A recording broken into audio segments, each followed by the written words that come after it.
ఆంధ్రప్రదేశ్ అసెంబ్లీలో వైసీపీకి 11 మంది సభ్యుల బలం మాత్రమే ఉంది. ఆ పార్టీకి ప్రతిపక్ష హోదా ఇవ్వాలంటే మొత్తం సీట్లలో కనీసం 10% అంటే 18 స్థానాలు రావాలి. అప్పుడే జగన్కి ప్రతిపక్ష నేత హోదా దక్కుతుంది. కానీ జగన్ మాత్రం అపోజిషన్ లీడర్ ఎందుకు ఇవ్వరు? 10% నిబంధన చట్టంలో లేదు కదా అని వాదిస్తున్నారు. వైసీపీ అధినేత మాజీ సీఎం జగన్మోహన్ రెడ్డి స్పీకర్ అయ్యన్న పాత్రుడికి ఓ లేఖ రాశారు. నాకు ప్రతిపక్ష నేత హోదా ఇవ్వొద్దని ముందే ఫిక్స్ అయ్యారా? అందుకే అసెంబ్లీలో మంత్రుల తర్వాత నాతో ప్రమాణం చేయించారు. విపక్షంలో ఎవరికి ఎక్కువ సీట్లుంటే వారికే ప్రతిపక్ష హోదా ఇవ్వాలి. అందుకోసం 10% సీట్లు ఉండాలని చట్టంలో ఎక్కడా లేదు. పార్లమెంట్లో ఉమ్మడి ఏపీలో కూడా ఈ రూల్ పాటించలేదు. నా మీద అధికార కూటమి స్పీకర్ ఎందుకు శత్రుత్వాన్ని ప్రదర్శిస్తున్నారు అని జగన్ ప్రశ్నించారు. అసెంబ్లీలో ప్రతిపక్ష హోదా ఇస్తే ప్రజా సమస్యలు బలంగా వినిపించడానికి అవకాశం ఉంటుందని లేఖలో రాశారు.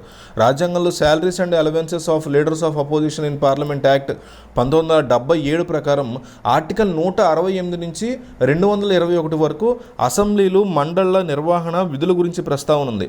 ఏదైనా చట్టసభలో అధికారంలో ఉండే పార్టీ తర్వాత అతిపెద్ద పార్టీకి ప్రధాన ప్రతిపక్ష హోదా దక్కుతుంది. ఇది రాజ్యాంగంలో ఉంది. అందుకే అపోజిషన్ లీడర్ కావాలని జగన్ డిమాండ్ చేస్తున్నారు. కానీ ఆ తర్వాత కాంగ్రెస్ గవర్నమెంట్ చేసిన చట్టం మీద ఆయనకు అవగాహన లేదని అంటున్నారు పరిశీలకులు. 77లో కాంగ్రెస్ పార్టీ ఓడిపోయిన తర్వాత లీడర్ ఆఫ్ అపోజిషన్కి చట్టబద్ధత కల్పించారు. దాని ప్రకారం చట్టసభల్లో 10% సభ్యులు ఉంటేనే ప్రతిపక్ష నేత హోదా వస్తుంది. అంటే లోక్సభలో 55 సీట్లు రావాలి. అదే ఏపీ అసెంబ్లీలో అయితే 18 సీట్లు దక్కాల్సిందే. అపోజిషన్ లీడర్తో వచ్చే బెనిఫిట్స్ ఏంటంటే క్యాబినెట్ హోదా ఉంటుంది. సభలో సీట్ల కేటాయింపులో విపక్షానికి ప్రాధాన్యత ఉంటుంది. క్యాబినెట్ హోదాతో పాటు పిఏ సహా సిబ్బంది అలవెన్స్లు ప్రోటోకాల్ వర్తిస్తుంది. సభలో చర్చల సందర్భంగా స్పీకర్ ప్రధాన ప్రతిపక్ష నేతను సంప్రదించడం ఆనవాయితీగా ఉంటుంది. ప్రశ్నలు వేసే విషయంలో కూడా ప్రయారిటీ ఇస్తారు. బిల్లుల మీద చర్చ సందర్భంగా ప్రతిపక్ష నేత హోదా ఉన్నటువంటి పార్టీ ప్రాధాన్యత దక్కుతుంది. కాంగ్రెస్కి ఇది దక్కలేదు. 2014లో కాంగ్రెస్కి పార్లమెంట్లో 44 సీట్లు వచ్చాయి. 2019లో 52 స్థానాలకు పరిమితమైంది. దాంతో అపోజిషన్ లీడర్ ఇవ్వడానికి ఎన్డీఏ ఒప్పుకోలేదు.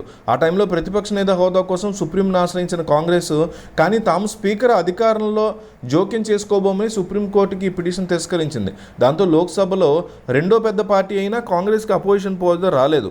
జగన్కి ప్రతిపక్ష నేత హోదా దక్కదు. అంటే అసెంబ్లీలో ఆయనకి సీటు ఎక్కడ ఇవ్వాలన్నది స్పీకర్ అయ్యన్న పాత్రుడి నిర్ణయమే ఫైనల్గా అవుతుంది.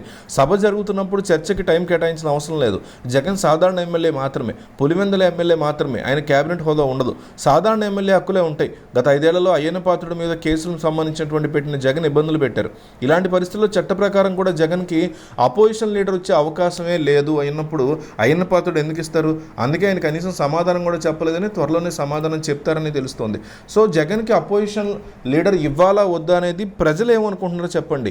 ఎస్ అయితే గివ్ అయితే గివ్ అని, డోంట్ గివ్ అయితే డోంట్ గివ్ అని కామెంట్ చేయండి. రీజన్ కూడా తెలియజేయండి. ఏదో గుడ్డిగా జగన్ మీద ఎగనిస్ట్గానో జగన్కి గుడ్డిగా సపోర్ట్ చేయడం కాకుండా ఎందువల్ల ఇవ్వకూడదని మీరు అనుకుంటున్నారు చట్టం పక్కన పెట్టండి. అసలు ప్రజలు ఏమనుకుంటున్నారో కామెంట్ చేయండి. గివ్ లేదా డోంట్ గివ్ అని కామెంట్ చేయండి.